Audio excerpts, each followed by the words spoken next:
High বন্ধুরা, আমাদের এই বিশ্ব ব্রহ্মাণ্ডে মিল্কি ওয়ে গ্যালাক্সির মধ্যে পৃথিবী এমন একটি গ্রহ যেখানে মানুষের বসবাস করার মতো পরিবেশ রয়েছে। কিন্তু আমাদের এই পৃথিবীতে এমন সব স্থান রয়েছে যা আপনি কখনোই দেখেননি। যদি সমগ্র জীবন ঘুরতে থাকেন তারপরেও পৃথিবীর সকল অজানা স্থানগুলি আপনার পক্ষে দেখাটা সম্ভব হবে না। এই সব স্থানগুলির মধ্যে এমন কিছু স্থান রয়েছে যাদের সম্বন্ধে জানার পর আপনি হয়তো ভাববেন এই সব স্থানগুলি আমাদের পৃথিবীর জন্য তৈরি করা হয়নি। আমাদের আজকের এপিসোডে আপনারা এমনই কতগুলি অজানা স্থান সম্বন্ধে জানতে চলেছেন যা জানার পর আপনি হয়তো আশ্চর্য হয়ে যাবেন। তাহলে আর বেশি কথা না বাড়িয়ে লেটস গেট স্টার্টেড।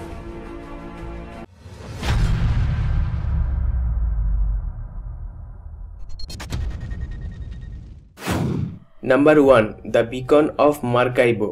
এখন যদি আমি আপনাদেরকে বলি আমাদের পৃথিবীতে এমন একটি স্থান রয়েছে যেখানে ঝড় কখনোই বন্ধ হয় না, তাহলে আপনি হয়তো আমার কথা বিশ্বাস করবেন না। ভেনিজুয়েলার পশ্চিম অংশে কাটাটুম্বো নদীর উপরে এমন একটি ঝড় বছরের পর বছর ধরে হয়ে আসছে যা এখনো পর্যন্ত বন্ধ হয়নি।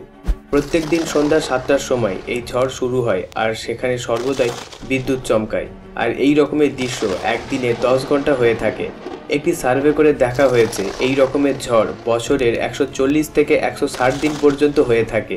যদিও বা এই সময় বছরের অর্ধেক দিনও কভার করতে পারে না, কিন্তু এই রকমের ঘটনা যখন পৃথিবীর অন্যান্য স্থানে বছরের 20 বার ঠিক মতো হয় না, সেই তুলনায় এই স্থানে এই রকমের বজ্রপাত বছরের অর্ধেক দিন হয়ে থাকে।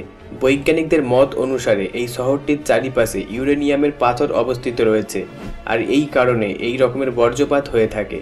কিন্তু 2011 সালের জানুয়ারি মাস থেকে মার্চ মাস পর্যন্ত এই স্থান থেকে বজ্রপাত সম্পূর্ণ উধাও হয়ে গিয়েছিল। আর এই রকমের সময়কালে কিছু মানুষ ভাবতে থাকে এই বজ্রপাত সেখান থেকে চিরকালের মতো চলে গিয়েছে, কিন্তু কিছু সময় পর মানুষগুলির প্রেডিকশন ভুল প্রমাণিত হয়। Number 2, the blue pond of Hokkaido. গিরগিটি প্রয়োজনে তাদের রং পরিবর্তন করে থাকে, এটা তো আমরা প্রত্যেকেই জানি। কিন্তু জাপানের হোক্কাইডো দ্বীপে একটি এমন ঝিল রয়েছে যার রং সম্পূর্ণ আলাদা, আর এই ঝিলটির বিভিন্ন সাইড থেকে ঝিলের রং ভিন্ন দেখায়। এই রকমের ঝিল প্রাকৃতিকভাবে তৈরি হয়নি, এখানে অবস্থিত একটি নদীতে বাঁধ দেওয়ার পর এই রকমের ঝিল তৈরি হয়েছে। কিন্তু যে নদীর জলে বাঁধ দেওয়া হয়েছে সেই নদীর জলের কোনো রকম কালার নেই। এই বিষয়ে সায়েন্টিস্টদের মত অনুসারে এই স্থানে অ্যালুমিনিয়াম হাইড্রক্সাইডের মাত্রা একটু বেশি পরিমাণে থাকার জন্য এই ঝিলের জলের মধ্যে পরিবর্তন দেখা যায়। Number 3, the boiling river. অ্যামাজনের পেরুর নিকটবর্তী অঞ্চলে অবস্থিত এই নদীটির নাম সানাই টিম্পিস্কা রিভার। এই নদীর একটি বিশেষ বৈশিষ্ট্য রয়েছে, এই নদীতে জলের তাপমাত্রা থাকে প্রায় 50 থেকে 90 ডিগ্রি সেলসিয়াসের কাছাকাছি। আর কিছু স্থানে এই নদীর জলের তাপমাত্রা 100 ডিগ্রি সেন্টিগ্রেড তাপমাত্রাকেও ছাড়িয়ে যায়। এই নদীর পার্শ্ববর্তী অঞ্চলগুলিতে কিছুই দেখতে পাওয়া যায় না। এখানে একটি কমন ব্যাপার হলো এই ফুটন্ত নদীর জল থেকে উঠে আসা বাষ্প চারিদিকে ধোঁয়া সৃষ্টি করে, যার ফলে কোনো কিছুই পরিষ্কারভাবে দেখতে পাওয়া যায় না। আমরা প্রত্যেকেই হয়তো জানি ফুটন্ত জলাশয় পৃথিবীর অনেকগুলি স্থানে রয়েছে, কিন্তু এই নদীর জলের মতো গরম জল আপনি পৃথিবীর আর কোথাও দেখতে পাবেন না। আর এই জল এতটা পরিমাণে গরম হয়ে থাকে যার ফলে এর সংস্পর্শে আসা যে কোনো প্রাণী ইনস্ট্যান্ট মৃত্যুবরণ করে। এখন হয়তো আপনি ভাববেন এই নদীর আশেপাশে কোনো আগ্নেয়গিরি রয়েছে, তবে আপনাদের জানার উদ্দেশ্যে বলে রাখি এই নদীর সবথেকে কাছের আগ্নেয়গিরি এই নদী থেকে 700 কিলোমিটার দূরবর্তী স্থানে রয়েছে। এই নদীর বিষয়ে বৈজ্ঞানিকদের ব্যাখ্যা হলো যে ওই নদীর নিচে ভূমিকম্পের ফলে টেকটনিক প্লেটগুলি সরে যায়, যার ফলে সেখানে একটি বড় মাপের ফাটলের সৃষ্টি হয়েছে। এই রকমের ফাটল সৃষ্টি হওয়ার সময়কালের দৃশ্য থাম্বনেলের সাহায্যে আপনাদের সামনে ফুটিয়ে তোলার চেষ্টা করেছি। আর মাটির নিচ থেকে আসা গরম লাভা জলের সংস্পর্শে আসার ফলে এখানকার জল এতটাই গরম হয়ে থাকে।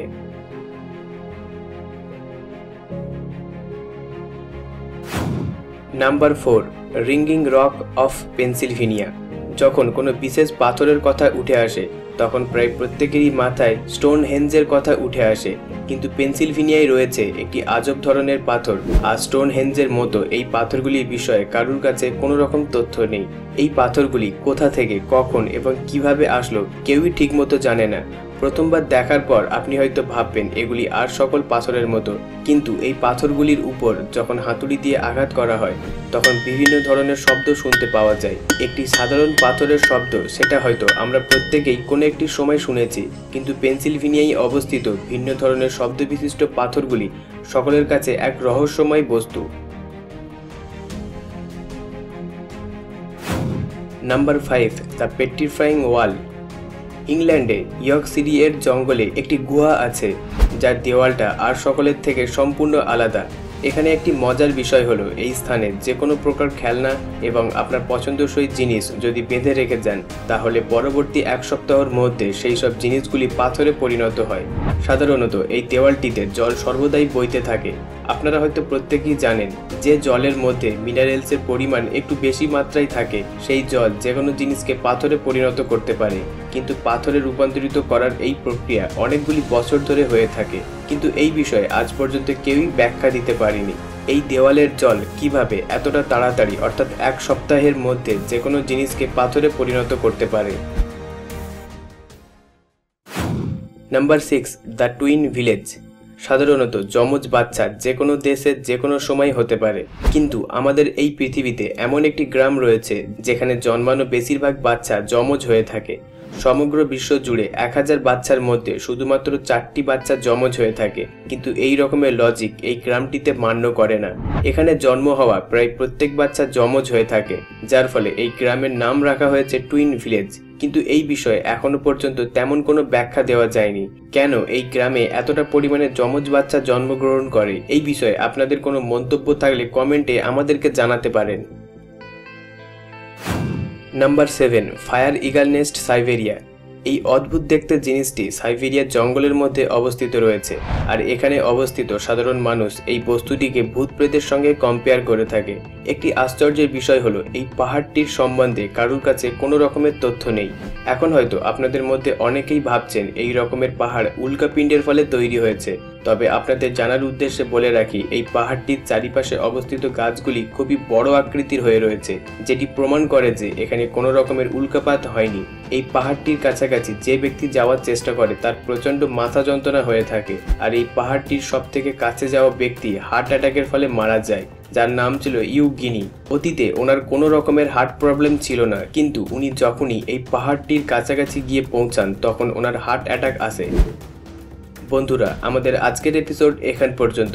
ভিডিওটি আপনাদের কেমন লাগলো নিচে কমেন্টে আমাদেরকে অবশ্যই জানাবেন, এবং ভিডিওটি ভালো লাগলে লাইক ও শেয়ার করে দেবেন। আর আপনাদের মধ্যে যদি কেউ নতুন ভিউয়ার হয়ে থাকেন তাহলে এখনই আমাদের চ্যানেলটিকে সাবস্ক্রাইব করে নেবেন এবং পাশে থাকা বেল আইকনটি ক্লিক করতে ভুলবেন না, যার ফলে এই রকমই নিত্য নতুন ভিডিওর নোটিফিকেশন সবার আগে পৌঁছে যাবে আপনার কাছে। সর্বশেষে thanks for watching, stay happy, enjoy all the movement.